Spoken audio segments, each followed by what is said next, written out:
Mga kwento ni Felmo.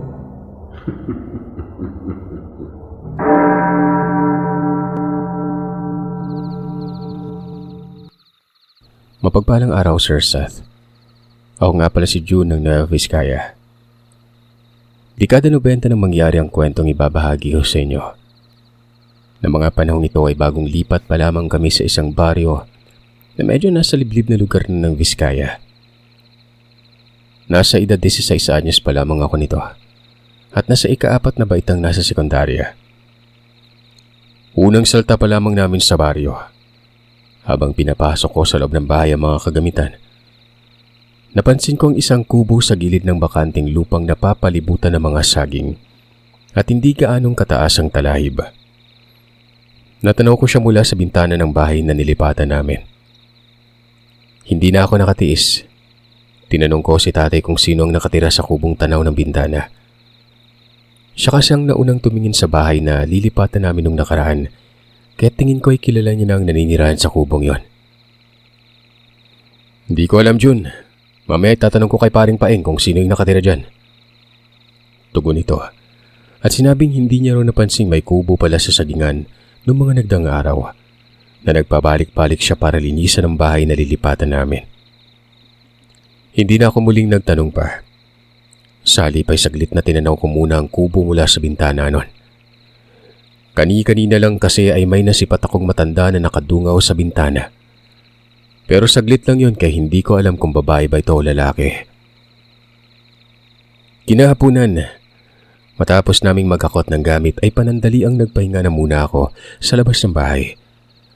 Habang ang aking ama naman ay inaayos ang balkonahing idudugtong sa bahay nun. Nang sa ganon ay may pahingahan naman kami kapag nakaramdam ng alinsangan sa loob ng bahay. Nang nagpapahinga na ako, sa hindi sinasadya ay napatingin na naman ako sa kubong natatanaw ko kaninang tanghali. Habang pinagmamasdan ko yon, ay napansin kong parang may usok na akong nakikita. Galing yun mula sa loob ng kubo. Nakita ko din ang isang lalaking lumabas sa pintuan na may hawak na itak. Saglit niyong tumingin sa gawi ko. Masama itong nakatingin. Pagkatapos ay naglakad na yun patungo sa likurang bahagi ng kubo.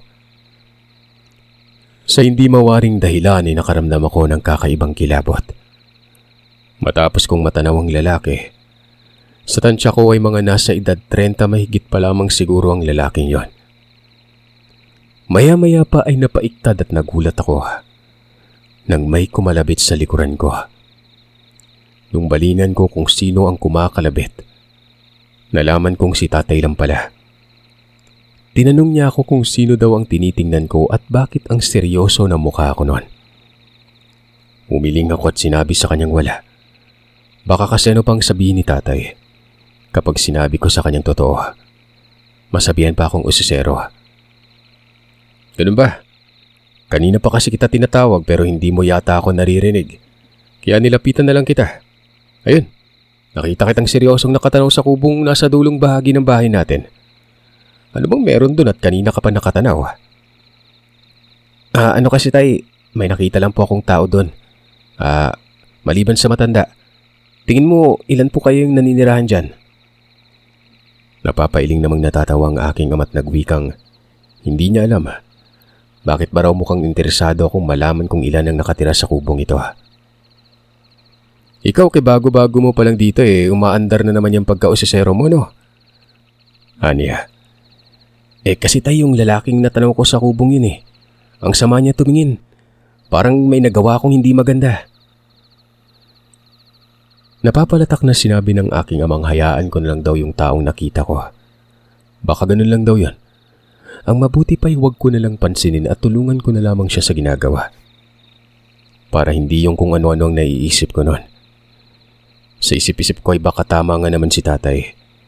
Bagong lipat pa lamang kami at marahil ay naninibago lamang ako sa paligid at doon sa lalaking nakita ko. Kaya ganoon na lamang ang unang impresyon ko dito. Tinulungan ko na nga siya sa ginagawang balkonahe. Sa kinagabihan ng araw na yon, matapos namin kumain ay sandali muna akong nagpahangin sa ginagawang balkonahe ni tatay. Habang nagpapahangin ay nakarinig ako ng mahihinang ingay at para ba yung isang hayop na umaangil. Pero hindi ko mawari kung anong klaseng hayop yon. Nang pakiramdaman ko nga ang hayop na naririnig ko, parang malapit lang ito sa kinapapwestuhan ko. Sa hindi maipaliwanag na dahilan ay nakaramdam ako ng kakaibang kilabot. Nagtayuan talaga mga balahibo ko sa batok. Habang patuloy pa rin ang pag-atungal ng nilalang na yon. Nagpalinga-linga pa ako sa paligid para hanapin ang ingay na naririnig ko. Pero nakailang minuto na ako sa paghahanap. Wala akong makita. Maski aso man lamang o kaya'y pusa ay wala akong nakikita nun. Nagtatakang kumunot ang noo ko at napapaisip kung saan nanggagaling ang ingay na naririnig ko. Bakit wala naman akong nakitang hayop o ano? Pambihira, imposible namang guni-guni ko lang narinig ko. Sambit ko pa sa sarili nun. Ilang sandali pang nakalipas ay bigla na lamang akong nagulat at napasiksik sa gilid ng kinauupuan. Dahil sa may nasipat akong malaking asong kulay itim sa labas ng bakuran. Nakamulagat ang mga matang namumula nun.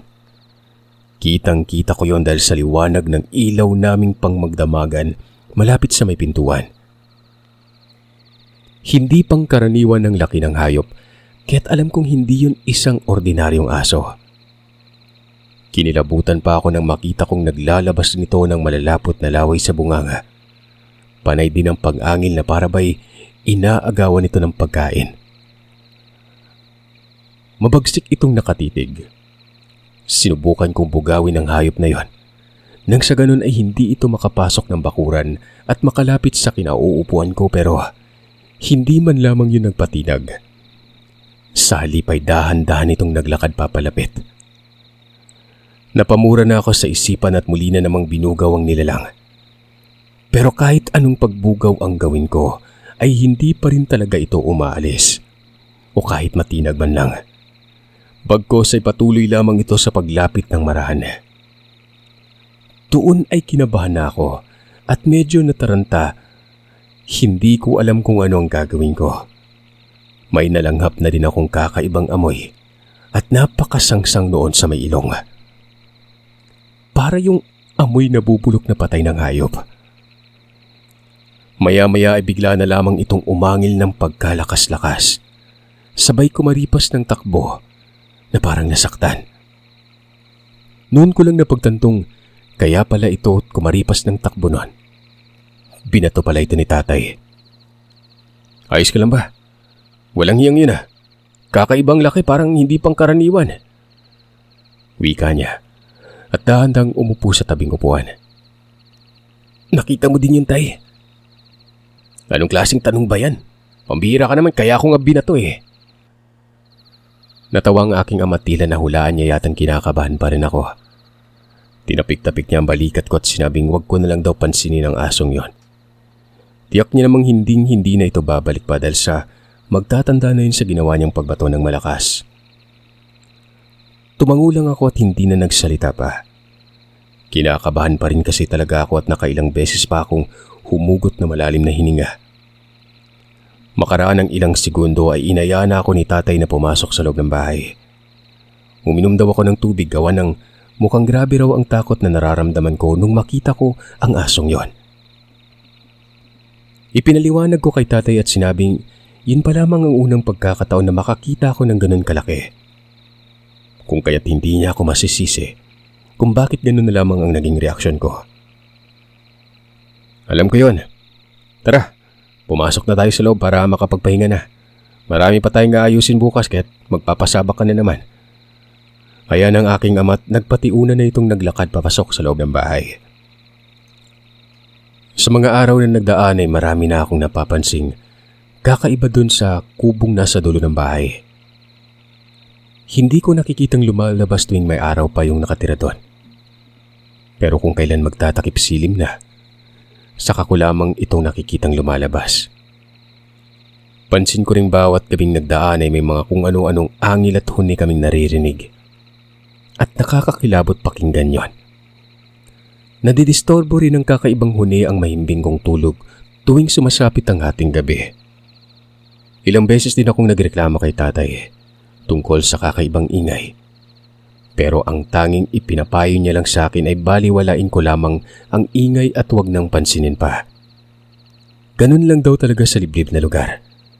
May mga ligaw na hayop ang nagagawi o kaya'y bumababa mula sa bundok at manginginain. Dahil sa laking syudad ako, Sir Sat, kung kaya't naniwala naman ako sa mga sinasabi ni tatay. Si nanay naman kasi wala namang sinabi o hindi siya kumukontra kay tatay, kaya naman naisip kong tama ang aking ama.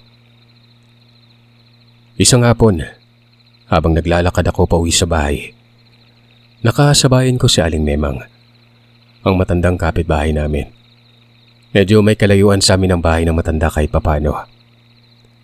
Panay ang kausap sa akin ni Memang, hanggang sa napunta na ang usapan namin sa matandang naninirahan doon sa kubong malapit sa amin. Binalaan ako ng matanda at pinaalalahan ng mag-iingat at huwag akong lalapit sa kubong ito. Sabihan ko rin umano ang mga kapatid ko dahil hindi umano maganda ang kutob niya sa mag-amang naninirahan sa kubong yon. Aling Memang, pwede ko po bang malaman kung anong pangalan ng mag-amang yon? Bihira lang kasi silang lumalabas dun sa bahay kapag araw eh. Oo, siguro hindi ko lang po napapansin no. Samuel at Anciano ang pangalan ng mag-ama.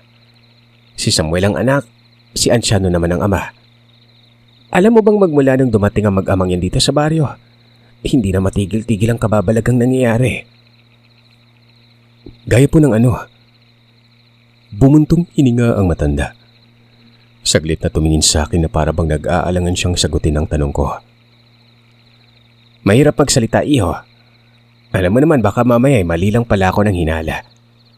Pero ang maipapayo ko lang ay mag-iingat kayo sa mag-amang yon. Lalo na at mga bagong salta lamang kayo dito. Abay, alam naman nating pag bagong salta, napagdidiskitahan ng kung ano-ano dyan. Sa huling nabanggit na matanda ay alam ko na kung ano ang gusto niyang ibig iparating. Kaya tumango na lamang ako at nagpasalamat sa mga paalala niya.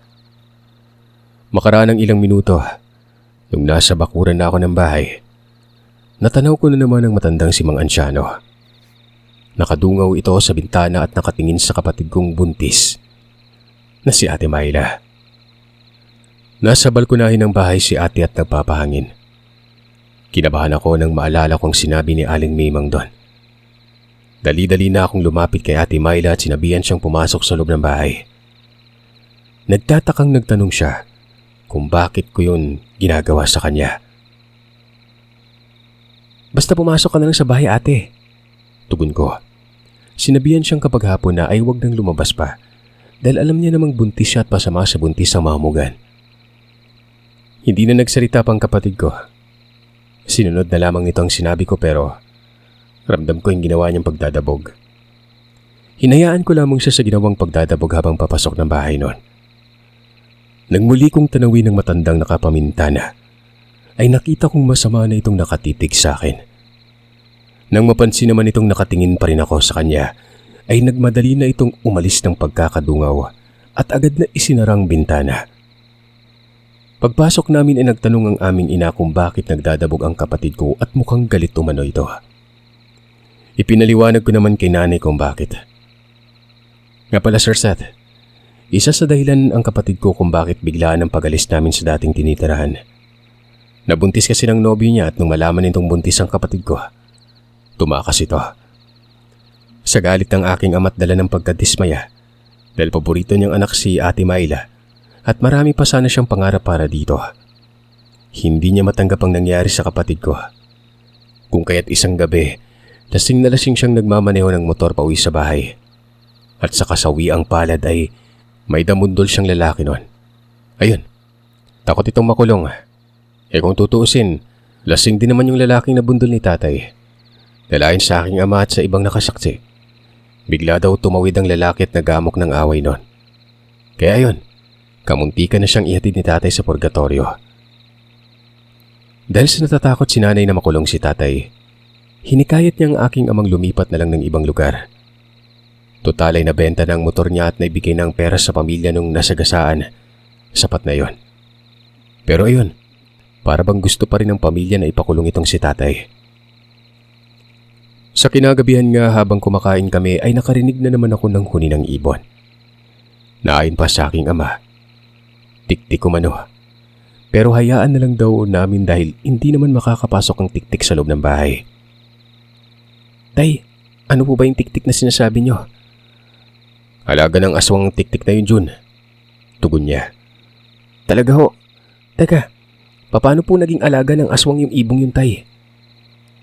Paliwanag ng aking ama. Ang alagang tiktik umano ng aswang ang siyang inuutusan ng mga itong maghanap ng mabibiktimang taong may sakit o kaya naman ng buntis o sanggol. At kapag may mahanap na ay magbibigay ito ng signo sa aswang na nangangalaga dito sa pamamagitan ng paghuni.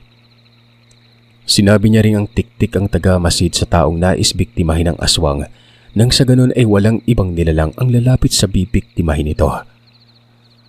Matapos kong marinig ang mga sinasabi ng aking ama, nakaramdam ako ng takot sa sarili. Lalo na noong sasabihin ng aking aman na madalas nang binibiktima ng tiktik ay ang mga buntis nun. Naku Ate Myla, mag-iingat ka palagi. Dapat hindi ka basta-bastang lumalabas ng bahay lalo na kapag mag-isa ka lang. May aswang pala dito sa lugar na nalipatan natin eh. Sabi ko. Tumingin sa akin ang kapatid ko at kumunot ng noon niya. Huwag mong sabihin na naniniwala ka sa sinasabi ni Tatay Jun. Hindi totoo yung aswang. Ilang taon na ako nabubuhay dito sa mundo eh. Ni isang beses hindi pa ako nakaranas o nakakita. Hindi totoo yung mga yan. Nagpapaniwala ka agad. Aniya pa, sabay nilang taka ng mga pagkain hinain ng aming ina. Sinabi ko sa kanyang wala namang mawawala kung paniniwalaan namin ang sinabi ni tatay. Isa pa'y wala na kami sa lungsod kaya dapat maniwala siya sa sinasabi ng aming ama at marunong siyang makiramdam sa paligid nun. Hindi ba nay, tama yung sinasabi ko? Baling ko sa aking ina. Sinang-ayon na naman ni nanay. Nako, ito talagang si Myla. Totoo yung mga aswang anak. Hindi mo lang sila napapansin dahil ang iba sa kanila nagkukunwaring tao. Nakikisalamuha sa mga tao para makapangbiktima. Kaya ikaw ha, alam mo namang buntis ka eh, mag-iingat ka rin sa labas. Bagong salta lamang tayo dito. Hindi naman umimik ang kapatid ko sa sinabi ni nanay. Bagkos ay umingos lamang ito. Tanda na hindi talaga ito naniniwala sa mga sinasabi ng mga magulang namin. Napapailing naman si tatay at sinabihan kaming magmadali ng kumain para makapagpahinga na. Sumapit ang hating gabi, Sir Seth. Napabalikwas ako ng bangon nang biglang may malakas na kalabog ang narinig ko sa taas ng bubungan. Parang may malaking bato ang tumama sa bubungan ng bahay at mabilis siyang gumulong pabagsak sa lupa ng bahay nun. Paglabas ko ng kwarto ay nakita ko si tatay na nakasilip sa siwang ng bintana. Tay, ano po yung ingay na narinig ko? Saglit na tumingin siya sa akin sabay senyas at sa pabulong na boses ay inutusan niya akong sumilip din sa siwang nun. Nagtataka man ay sinunod ko ang sinabi niya. At nung makasilip na nga ako, ganoon na lamang ang takot na nararamdaman ko. Nung may makita kong asong nagpalakad-lakad sa harapan ng bakuran namin. Mataas ang likurang bahagi ng paa nito at panay ang pagpapatunog nito ng tenga na animay pumapalakpak. Pagkatapos ay walang tigil sa pagsinghot sa ere na para bang may hinahanap ito sa pamamagitan ng pagsinghap-singhap nun. Pero ang mas lalong nagpatindi ng kilabot na nararamdaman ko ay noong makita ko ang pamumula ng mga mata niya. Sa mahinang boses ay tinanong ko si tatay kung anong klaseng hayop ang nakita namin. Aso ba talaga yon? Kakaiwa kasi ang wangis at sa palagay ko ay hindi ito pangkarniwan. Sigbin yon. Mukhang naamoy niya yata yung pinagbubuntis ng Ate Myla mo ha. Sagot nito habang nakatuon ang pansin sa nilalang. Kabadong tinanong ko siya kung lalabasin na ba namin ang sigbing sinasabi niya para bugawin. Umiling naman siya at nagwikang wag umano kaming lumabas ng bahay dahil baka nasa tabi-tabi lamang ang aswang na nangangalaga ng sigbing nakita namin noon. Pambihira, kung hindi tiktik, sigbin naman ngayon. Anong klaseng baryo ba itong nalipatan natin? Anak, halika kunin mo yung goma sa kusina. Magsiga tayo para may tabo yan. Utos ng tatay ko at itinuro kung saan nakalagay ang goma. Nagmadali na akong pumunta sa kusina at kinuha yon. Pagbalik ko nga sa kinaroroonan ni tatay, kaagad na sinigaan na namin ang goma at pasimpleng inihagis sa labas ng bintana. Matapos naming maihagis sa labas ang umuusok na goma, ay nakita kong mabilis nang kumaripas ang sigbin palabas ng bakuran. Pero bago ito tuluyang lumayo, bumaling muna ito ng mabalasik sa gawin namin at umalulong ng nakakakilabot. Nang sundan ko ng tingin ng nilalang, tumakbo yun papunta sa gawi kung saan nakatirik ang kubo na mag-ama. Saglit pa kaming nagkatinginan ni tatay bago ko siya tinanong kung bakit tumakbo papunta sa bakuran ng kubo ang sigbin. Hindi kayo may ibig sabihin yon? Kaya doon tumakbong sigbin, tay. Baka totoo talagang haka-haka ng mga kalapit bahay natin na aswang yung mag-ama dyan. Hindi ko alam, Jun. Pero baka nga nakaraan kasi narinig ko si paring Paing eh. May buntis na namang nakunan sa ibang sityo. Hinala niya isa sa mag-ama ang nag-aswang eh. Sagot ng aking ama at sinabi niya ring hindi niya na alam kung sino ang paniniwalaan. Na minsan daw kasing nakausap niya mag-ama ay mabait at maayos naman ang pakikitungo ng mga ito sa kanya. Kaya't hindi niya alam kung totoo ba talaga mga haka-haka noon. Nang gabing yun ay sumakit ang tiyan ni ate, kung kaya't hindi kami nakatulog ng maayos. Madaling araw na kasi tumigil ang pananakit. Kinabukasan ay hindi ako pumasok sa eskwela. Tinanghali ng gising gawa ng pasado 4:00 na ng madaling araw ako nakatulog. Kinahapunan, pag-uwi ko sa bahay galing sa pamamalengke, nakita ko sa labas ng bahay ang kapatid kong buntis doon. Pasado 3:00 mahigit pa lamang yun ng hapon. Tinanong ko ito kung saan pupunta. Nakangiting inaya niya akong samahan ko daw siya maglakad-lakad dahil naburyo daw siya sa loob ng bahay. Tatanggi na sana ako sa paanyaya ng kapatid ko. Ang kaso ay lumabas naman si nanay at narinig niya palang sinabi ni ate. Pinagsabihan niya akong samahan ko daw ang kapatid ko at baka mapano daw ito sa may daan. Siyempre bumuntong hininga na lamang ko bago pumayag noon. Sige, sandali lang, ipasok ko lang to sa loob, te. Makaraan ng ilang minuto, habang naglalakad kami ni ate, nawili ako sa pakikipag-usap sa kanya. Taliwas sa inaakala kong mabuburyo akong samahan siya sa paglalakad noon. Nawili ako sa pakikipagkwentuhan at hindi ko na namalayan pang malapit na pala kami sa kubo ng mag-amang bantog na aswang. Nung magawi ang paningin ko sa bintana ng kubo, napansin ko ang matandang lalaking nakatanaw sa amin mula sa bintana. Nakadungaw ito at kulang na lang ay ilabas niya na ang kanyang ulo hanggang sa leeg noon. Makita lamang nito ang kapatid ko. Matalim at pailalim ito kung makatitig sa kapatid ko. Lalong-lalo na sa tiyan niya. Panay bukas sara din ang bibig niya na para bang may binubulong sa sarili. Maya't mayari ng pagsinghot nito sa hangin na aakalain mong isa itong asong gutom na gutom habang hindi inaalis ang pagkakatitig sa kapatid ko noon. Hindi ko gusto ang titig na ginagawa ng matanda sa kapatid ko, kung kaya't inaya ko na si Ate Myla na bumalik na lamang sa bahay. Tinanong niya naman ako kung bakit kami babalik kayong wala pa nga sa kalahating oras ang nilalakad namin. Para mapasunod ko ito ay nagdahilan na lamang akong may nakalimutan ako at importante. Nang tingnan ko uli ang matanda, nakita kong naroroon ng anak nitong si Mang Samuel at mukhang inaalalayan nitong matandang umalis sa pagkakadungaw. Tara na te, bumalik na tayo sa bahay. Hindi pa man ito sumagot. Napansin ko na pahawak siya sa tiyan at sinasabi niyang masakit tumano ang tiyan niya. Natataranta namang nagmadali ko na siyang inalalayan pa uwi sa bahay. At nung makarating na kami ay nagulat pa ang mga magulang ko at nagtanong kung anong nangyari. Hindi na ako nag-atubili pang sabihin kay tatay kung anong nangyari kay ate noon. Agara namang inutusan ng aking ama si nanay na pahiran ng langis ang tiyan ng kapatid ko para mawala ang pananakit ng tiyan nito. Sa susunod kasi huwag kayo magawi sa kubong yun ha. Tigas ng ulo mo, ilang beses na kitang pinagsasabihan pero hindi mo ako pinapakinggan. Naiinis na si tatay noon. Hindi na nakapagsalita pang kapatid ko gawa ng hindi niya na maipinta pang pagmumuka dahil sa nararamdamang sakit. Sa paglipas ng oras ay nagpatuloy pa rin ang pananakit ng kanyang tiyan hanggang sa umabot na sa paninigas. Labis-labis na ang pag-aalala ng aking ina kung kaya tinawag niya si tatay at sinabihan itong maghanap ng manggagamot sa lalong madaling panahon dahil sa pakiwari niya ay hindi na maganda ang naging lagay ng kapatid ko noon. Natataranta naman sinabi ng aking amang pupuntahan niyang kaibigan si Paing. Itatanong niya dito kung may kilala ba itong manggagamot.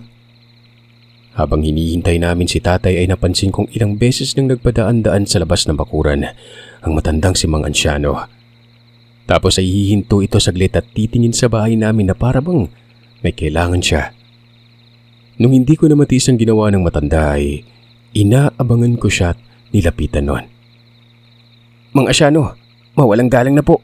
May kailangan po ba kayo sa amin? Kanina ko pa kasi kayo napapansing padaan-daan sa bahay. Sumagot ang matanda at sinabing wala. Katunayan niyan ay may hinahanap lamang daw siya kaya nagpabalik-balik ito. Hinahanap? Ano naman po yung hinahanap mo?